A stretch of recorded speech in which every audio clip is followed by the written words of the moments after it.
જય મહાદેવ હર જય ભોલેનાથ. એક ગામ હતું.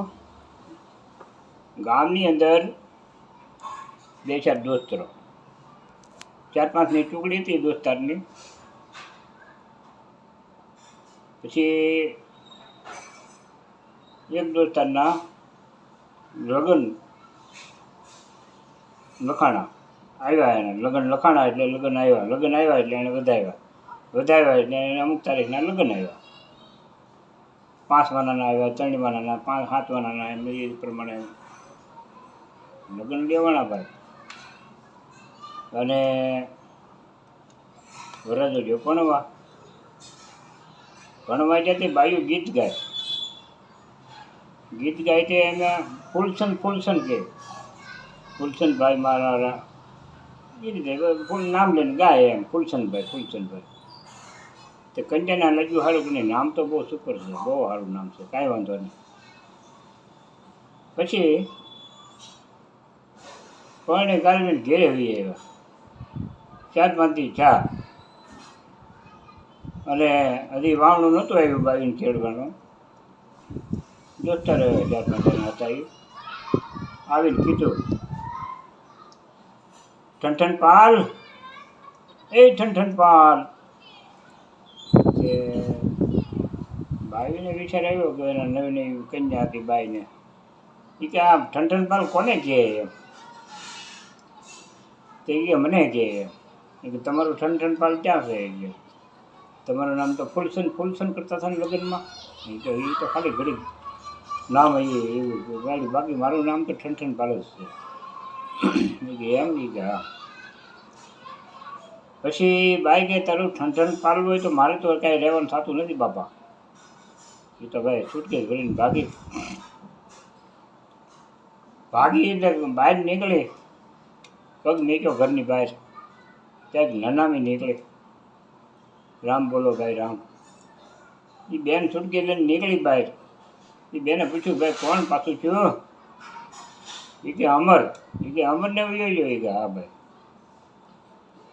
ઠીક છે ભાઈ, અમરનું નામ અમરને મરી ગયો, વયો ગયો કે બહુ કહેવાય. પછી બેન તો થોડીક હાલી, અડધા ગામમાં પગી જાય બેન હાલીને. નવા લગ્ન થઈ ગયેલા. એ કે આપણે નથી રહેવું એમ કરીને ભાગ્યા. તે મરતા તો અમર જોયો, અને કે અમરને મરી ગયો. પછી થોડીક હાલ્યો, અડધા ગામમાં પગી બેન, નવી કન્યા. તો લોટવાળો નીકળ્યો. લોટવાળો એ બેનને સામે મળ્યો. લોટવાળો કે ભાઈ તમારું શું નામ છે? એ કે મારું નામ છે ધનપાલ. એ કે ધનપાલને લોટ માગો? એ કે હા બાપા ધનપાલ નામ છે ને લોટ માગો. એમ તો વિચારમાં પીડ્યા કે આ મળતા જોઈએ અંદર, અને આ ભીખ માગતા ધનપાલ બહુ કરી. કાંઈ વાંધો નહીં. એ તો ગામના પાદરમાં પગી ગઈ, ગામ વટી ગઈ ને પાદરમાં ગામની હિમાડે પોગું થઈ દીધા. એ મારી હાથ કીધો, એ મારી એ બટા અહીંયા આવીને મારા બાપ. તો બોલાવ્યા. બેન તો અહીંયા ગઈ, નવી કન્યા. મારીને પૂછ્યું એ બેને કન્યાએ કે માં તમારું નામ શું છે? એ કે મારું નામ લક્ષ્મી. એ કે લક્ષ્મીને છાણા વીણો? એ કે હા બાપા શું કરવું પડે, પેટ છે એટલે બધું કરવું પડે. લક્ષ્મી નામ હોય તે શું થઈ ગયું, બધું કરવું પડે. ખાવા જોઈએ એમ તો હાલવાનું નથી બાપા. અને ભગવાન ભગવાને કીધું છે તમે મહેનત થાય એટલી કરો. ઘટે તો હું બેઠો પૂરું પાડવાવાળો, ઘટે જ નહીં. જે મને હરકી રીતે મહેનત કરીને જો ખાય છે ને એને ભગવાન કોઈને કણ ખટવા જ નથી દેતો. આવો દયાળુ છે ભગવાન, એની સૃષ્ટિ છે બાપા. પછી તો કન્યા પસ્તાણે સારું નીકળી ગયું, બહુ કરી ગયું, ભારે કરી. નીકળી ગયું ઘેરથી.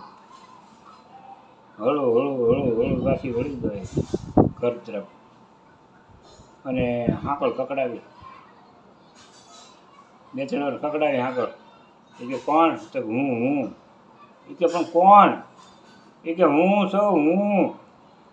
તમારી પત્ની. એ તો ભાઈ એટલે ખોલ્યું બહારનું, ખોલીને કીધું કેમ થયું? ન જાણ્યું? ન ગઈ પાછી જાવું તારે લઈ ગઈ હતી સુટકેસ ભરીને. પછી એ કન્યા કહે છે કે મરતા જોયો અમર, ભીખ માગતા જોયો ધનપાલ.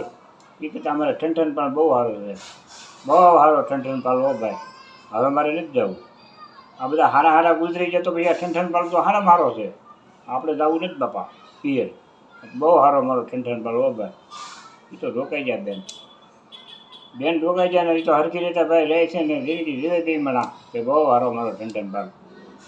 મરતા જોયો અમર, ભીખ માગતા જોયો ધનપાલ. એ કરતા સાણા વિનતી લક્ષ્મી જોઈ, એ કરતા ઠનઠનપાલ બહુ સારો ભાઈ, હવે ન જોવે. એ કે જાની, એ કે નહીં હવે નહીં, બહુ સારો મારો ઠનઠનપાલ. ઠીક છે ભાઈ, હવે આ બધી આવી વાતો છે બાપા. લાઈક કરજો, સબસ્ક્રાઈબ કરજો, ભૂલતા નહીં બાપા. લાઈક ને સબસ્ક્રાઈબ કરતા તો ભૂલતા જ નહીં. જય ભગવાન, જય ભોલેનાથ, જય મહાદેવ. હર તો નવા નવા વિડીયો મૂકું તમારા સુધી પહોંચે બાપા. લાઈક સબસ્ક્રાઈબ કરજો ભગવાન. જય ભોલેનાથ, જય મહાદેવ. હર.